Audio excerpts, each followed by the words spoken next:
কোটা সংস্কার আন্দোলনকে কেন্দ্র করে নিরাপত্তার স্বার্থে বন্ধ থাকা ট্রেনগুলোর আসনের টিকিটের টাকা যাত্রীদের ফেরত দিচ্ছে বাংলাদেশ রেলওয়ে। বৃহস্পতিবার 25 জুলাই রাতে বাংলাদেশ রেলওয়ে ঢাকা বিভাগীয় বাণিজ্যিক বিভাগের দায়িত্বশীল সূত্রে বিষয়টি গণমাধ্যমকে নিশ্চিত করেছে। জানা গেছে, গত 19 তারিখ থেকে সারা দেশে ট্রেন চলাচল বন্ধ রয়েছে। সিদ্ধান্ত অনুযায়ী ওই দিন থেকে 24 তারিখ পর্যন্ত ট্রেনের টিকিটের টাকা যাত্রীদের রিফান্ড করা হচ্ছে। যাদের টিকিট অনলাইন থেকে কেনা হয়েছে তাদের অনলাইনে এবং যারা কাউন্টার থেকে কিনেছেন তাদের কাউন্টারের মাধ্যমে টিকিটের বিপরীত টাকা ফেরত দেওয়া হচ্ছে। এই সময়ের মধ্যে যেসব আন্তর্দেশীয় ট্রেন চলাচল বন্ধ হয়েছে সেসব ট্রেনের টিকিটের টাকা আন্তর্দেশীয় কাউন্টার থেকে ফেরত দেওয়া হচ্ছে।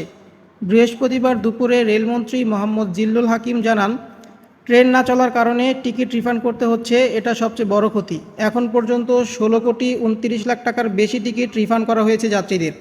এছাড়া পূর্বাঞ্চল ও পশ্চিমাঞ্চল মিলিয়ে রেলওয়ের মোট ক্ষতি হয়েছে 22,03,08,000 টাকা।